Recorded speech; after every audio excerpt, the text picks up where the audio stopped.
Okay, so we're going to go back to this corner up here where we started this graffito and do the second layer. So you will grab a large flat brush and then go over it with a color.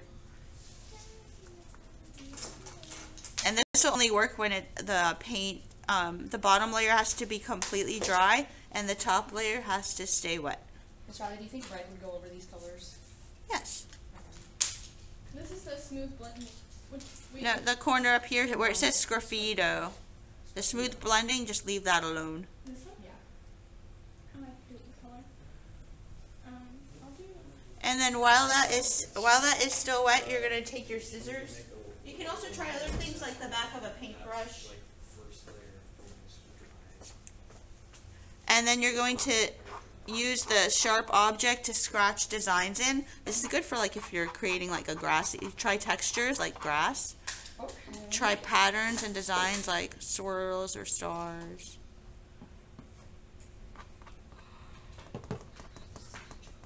It reminds me of those the drawing things with the black, and you would grab the pencil and you would like squeeze Yes, it. exactly. It would make like a rainbow design. Mm-hmm. This is a good way, like if you're doing grass or like whiskers on an animal or something like that. Or you want to add some fine detail and patterns to your art. You want, go for variety.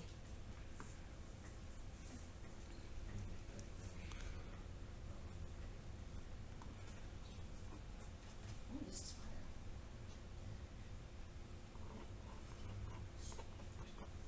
And then when you're done, make sure you clean off the scissors because my next class is using the scissors for a project, and they probably don't want paint on their project. So make sure to clean off your scissors.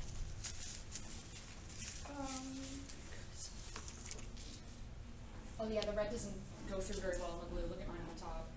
Oh. There we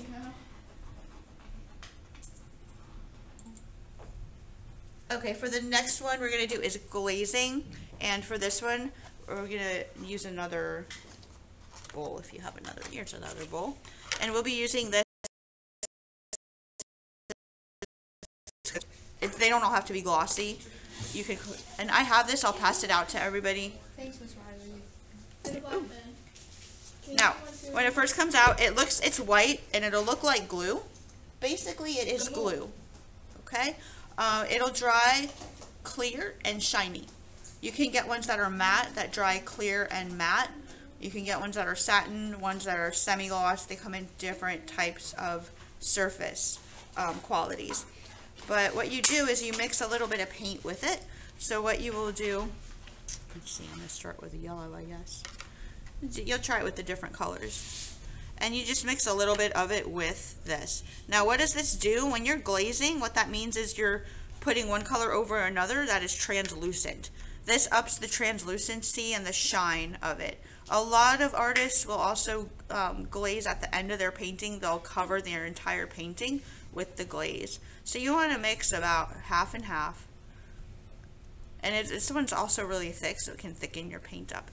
And then you're going to glaze over your painting, and we're going to try the different colors. So here you'll notice that the yellow over the red will change the red, and it'll make it look more orange. That is so useful. It's very useful. I love to use this the way I apply it. If I'm doing, let's say a portrait that has highlights or anything with highlights, and then I want to glaze over it to add color over white, where it's white, but I don't know, it's not white. There's like a highlight and it's white, but not quite white. Then I glaze over with like blue or yellow. So the other application is if you're doing a landscape and you want the whole thing to have like a golden light on it, then you would create a glaze of like a golden yellow and glaze over your painting. So I'm going to try it with red next. This is so useful. Just a little bit of red. I'm glad these are useful. Like, Take a little bit of glaze. Like a light shining through a window or something. Well, remember, it's gonna dry. It's not gonna dry foggy. It's gonna dry clear. Yeah. So what the glaze does, it adds more translucency to your color. That's absolutely. So then you can see the other colors below It's like it. stained glass window. It is, exactly. That's what I was thinking. Exactly. So you're going to create a glaze of all 3 colors.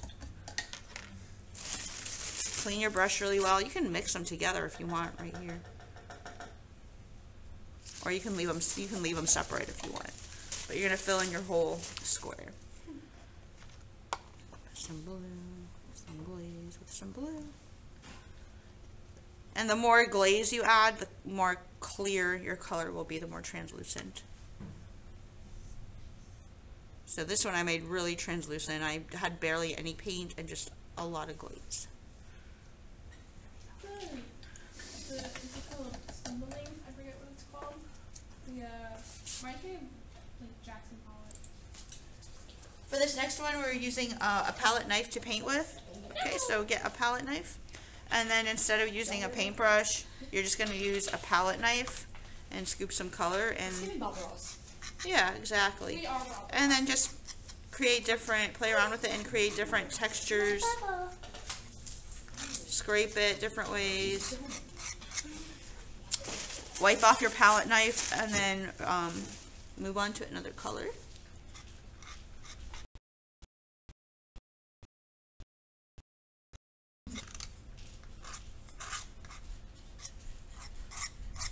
The reason to use the different tools when you're painting is you can get different effects and different textures and surface quality that you can't get with just a paintbrush.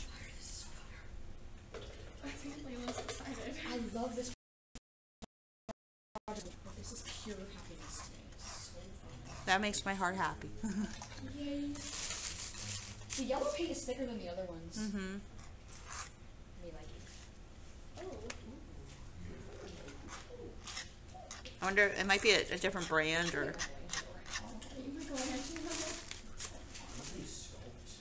Yes. It was a joke. And he did paint. And Michelangelo was a sculptor, yes, and a painter.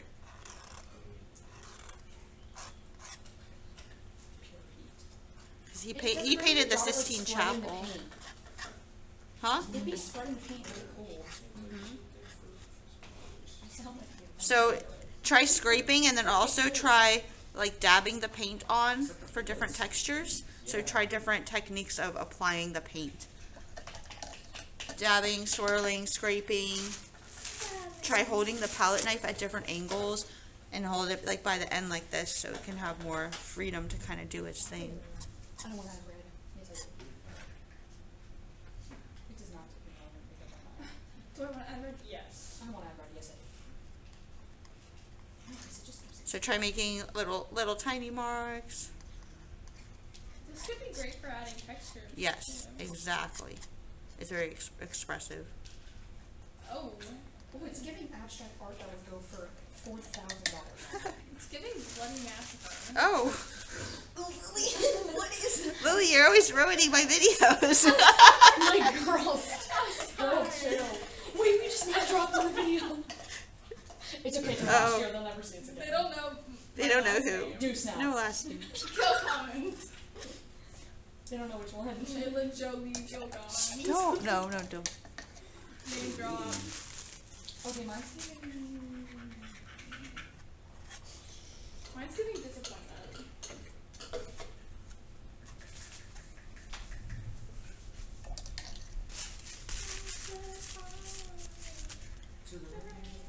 Let's do some like sideways scrapes. Ooh, that's what it was missing. Pure heat. Oh my god. So fill up your square with as many different marks that you can get. I'm just kidding. For this next one, we're going to use a sponge to paint with instead of a paintbrush. So what you will do is just take a sponge and... Do we just use a paper towel? No, I'm going to... Sponge. You can ombre with that too, probably. Yes. Yep, so you can mix colors with it. I'm going to show you a few different things to do with the sponge. Different angle of it. I still can't get over the last recording. And That's you so- can also wipe like this to get different, like a smooth texture blend, and then speckles like that.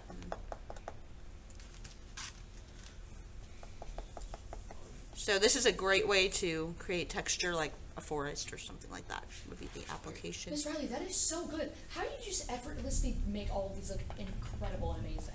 I ate a lot of paste when I was a kid. Oh. That's not the response I was expecting. But okay. I practiced and I listened to my art teacher. Yeah. Listen to Miss Riley, everybody. Yes. So there you have it. Play around with a sponge, and then we'll set that aside, and then later on we have to wash them. The sponges are up here. You can tear them into, if you want to break them into smaller pieces, you can. Oh. Here, grab that thing. Hard Grab the whole as thing. a- Oh, the whole thing. Yeah. Yeah, sorry. So I was they- not paying attention.